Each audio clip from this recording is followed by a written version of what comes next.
Assalamualaikum dan selamat sejahtera kepada murid-murid 6 Gamma. Baiklah, pada hari ini kita akan belajar berkenaan dengan kemahiran menulis bagi tajuk kesan stres kepada manusia.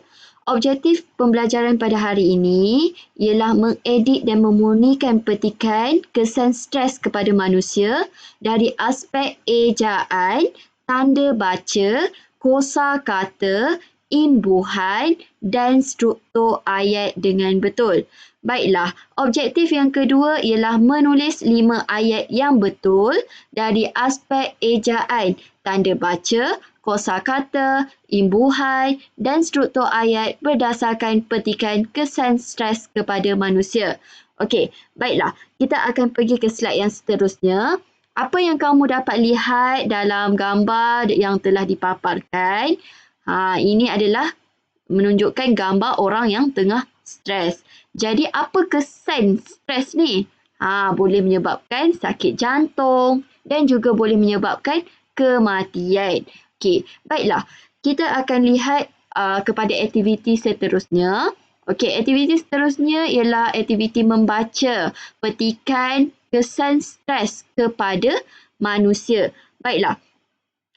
Aktiviti ni dan juga petikan ni kamu boleh dapati melalui buku teks pada halaman muka surat 33.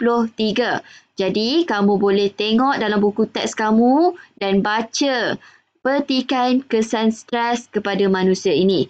Okey, jadi cikgu takkan baca dekat sini. Kamu boleh baca sendiri di rumah masing-masing dan pastikan kamu baca dengan teliti dan kenal pasti kesalahan ejaan, tanda baca, kosakata, imbuhan dan struktur ayat dalam teks petikan ini.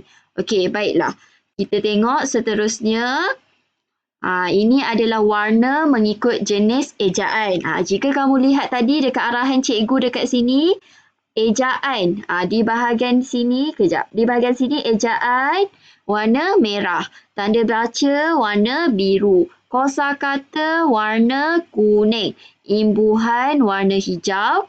Dan struktur ayat ialah warna kelabu. Jadi di sini cikgu telah buat panduan kepada kamu. Kerana apa? Kerana selepas ini cikgu akan tunjukkan kepada kamu beberapa perkataan yang telah cikgu kenal pasti dan cikgu dah gariskan, cikgu dah bantu kamu untuk kenal pasti perkataan-perkataan yang mempunyai kesalahan dari segi ejaan, tanda baca, kosakata, imbuhan dan juga struktur ayat. Okey, baiklah. Kita pergi ke slide seterusnya. Kita lihat.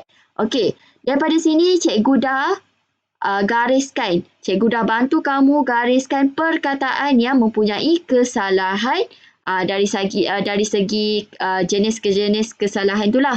Okey, jadi kamu boleh lihat warna kuning ni untuk apa, warna merah ni untuk apa, warna hijau ni untuk apa, apa jenis kesalahan dia. Okey, kita lihat satu persatu dan kita analisis. Jadi cikgu akan terangkan apa kesalahan dari segi perkataan yang telah digariskan ni. Supaya kamu lebih faham. Okey, tapi selepas ini kamu juga perlu membuat latihan.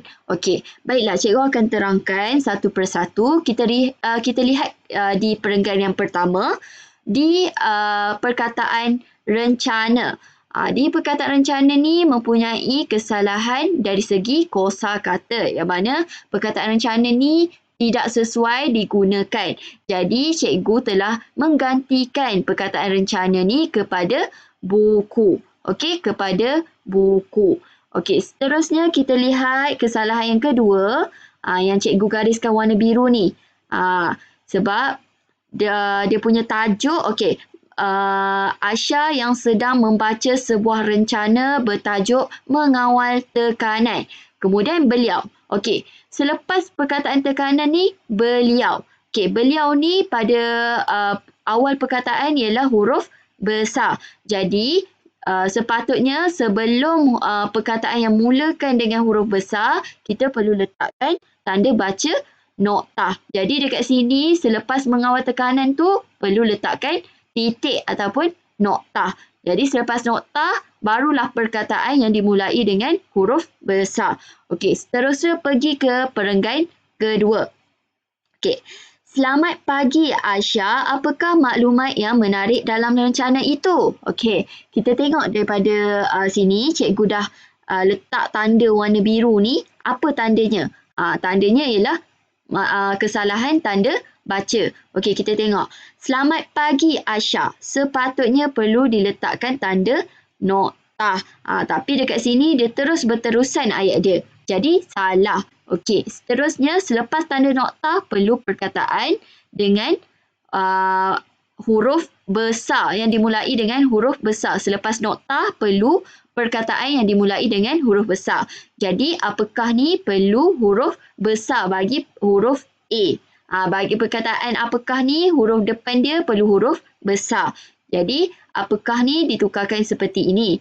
Okey, apakah maklumat yang menarik dalam rencana itu? Okey, kita tengok tanda baca dekat sini pula. Tanda baca ni dia letak tanda baca tanda seru. Tapi ini ialah ayat tanya sebab ada kata tanya apakah. Jadi perlu diletakkan tanda tanya. Okey, seterusnya kita lihat lagi. Di ayat ni. Oh, cikgu, selamat pagi. Okey, oh ni merupakan kata seru. Jadi sepatutnya kita selepas tanda koma ni, kita perlu gunakan perkataan yang dimulai dengan huruf kecil. Sekiranya tanda titik ataupun noktah, barulah perkataan dimulai dengan huruf besar. Tetapi bagi perkataan ini, oh cikgu ni, selepas tanda koma. Jadi selepas tanda koma perlu menggunakan perkataan yang dimulai dengan huruf kecil. Jadi C ni kena huruf kecil. Oh, cikgu. Okay, oh ni pula tanda seru. Okay, jadi bila tanda seru, di hujung ayat perlu guna tanda seru. Sebab oh ni tadi kata seru, jadi hujung ayat perlu menggunakan tanda seru. Okey. Oh, cikgu, selamat pagi. Jawab Aisyah. Kemudian, maklumat dalam rencana ini tentang stres cikgu. Okey, rencana ni kita dah tukar dah tadi sebab ada kesalahan dari segi kosakata yang tidak sesuai. Jadi kita tukar kepada buku. Okay. Seterusnya, perenggan yang ketiga. Kamu lihat, Aisyah selepas itu mula bercerita. Kalau kita tengok daripada ayat ni, Aisyah selepas itu. Ini ayat ni dia macam tunggang terbalik. Jadi struktur ayatnya tidak betul. Sepatutnya selepas itu, Aisyah mula bercerita kepada Cikgu Selvi. Macam tu. Okey, seterusnya ni cikgu gariskan warna hijau ialah kesalahan imbuhan. Jadi bercerita. Betul ke bercerita? Sepatutnya bercerita. Sepatutnya apa? Bercerita. Okey. Seterusnya kita lihat lagi. Perkataan mengganggu. Ini pun mengandungi kesalahan imbuhan. Sebab apa? Sepatutnya imbuhan dia M-E-N-G. Mengganggu. Tapi apa yang ditulis kat sini ada satu sahaja G. Dia guna imbuhan men. Sepatutnya meng. Okey. Okey, seterusnya kita lihat lagi. Ini cikgu gariskan menggunakan garisan warna kelabu. Okey, kita baca. Seseorang yang mengalami stres akan mudah sakit kepala. Sakit kepala jika menghadapi sedikit masalah sahaja. Ayat ni pun tidak sesuai. Jadi struktur ayat adalah macam tidak sedaplah dibaca. Tidak sesuai dan tidak betul. Dan juga tidak gramatis. Jadi kita kena ubah. Kita kena gantikan struktur ayat ni kepada ayat yang lebih gramatis. Contohnya, cikgu ubah mudah sakit kepala jika. Okey, kita baca. Seseorang yang mengalami stres akan mudah sakit kepala jika menghadapi sedikit masalah saja. Barulah ayat ni ayat dramatis. Tidak perlu berulang lagi sakit kepala ni. Okey. Seterusnya, perkataan menserang. Menserang ni merupakan perkataan yang mengandungi kesalahan bagi imbuhan.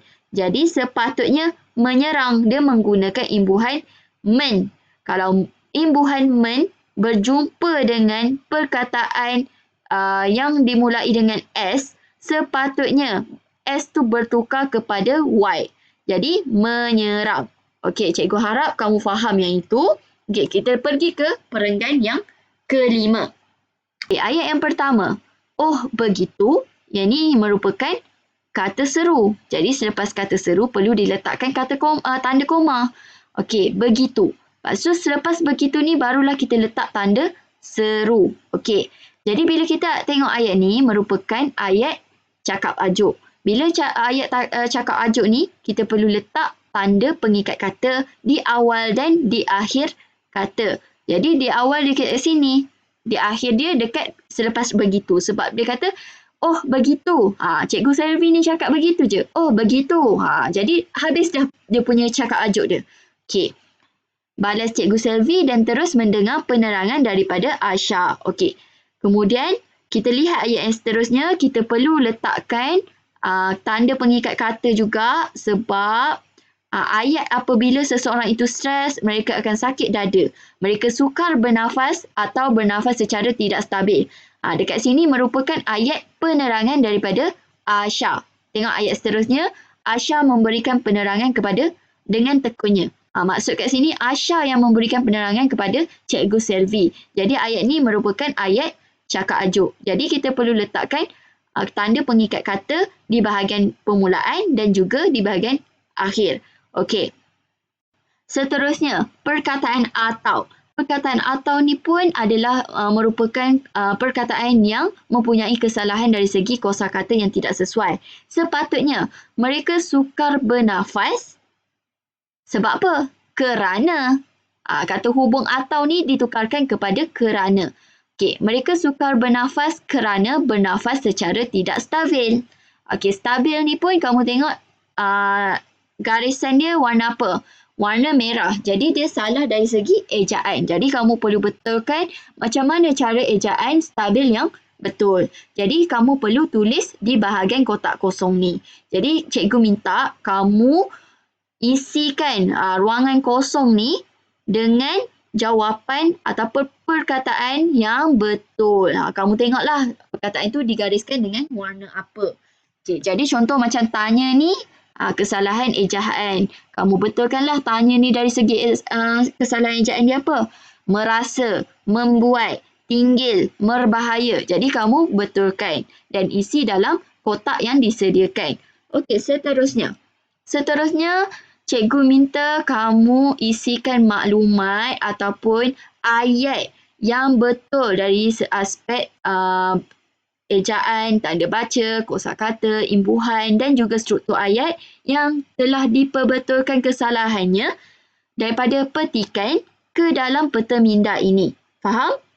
Okey, jadi kamu ambil ayat yang telah dibetulkan tadi daripada slide yang sebelum ni, yang kamu dah betulkan bagi perkataan-perkataan yang bergaris yang kamu sudah betulkan dalam kotak ni, kamu tulis kembali dalam peta minda ini. Kamu tulis 5 sahaja ayat yang betul. Ayat yang betul dari segi daripada kesalahan-kesalahan ejaan, tanda baca, kosakata, imbuhan dan juga struktur ayat. Okey, seterusnya cikgu minta setelah kamu menyeraikan 5 ayat ini, kamu perlu menjawab kuis ataupun permainan yang telah cikgu sediakan melalui pautan ni. Okey, kamu jawab, kemudian submit macam biasa. Okey, kemudian jawapan kamu telah dihantar kepada cikgu. Okey, bagi untuk aktiviti 2 yang ini dan juga aktiviti 3, kamu perlu tulis dalam buku tulis kamu ataupun cetak. Kemudian, kamu tangkap gambar dan hantar kepada cikgu melalui Google Classroom. Cikgu nak kamu turn in dalam Google Classroom. Okey. Kemudian itu sahaja daripada cikgu.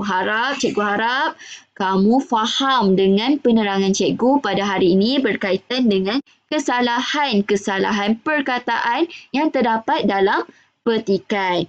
Okey, baiklah, itu sahaja pada cikgu. Sekian, terima kasih.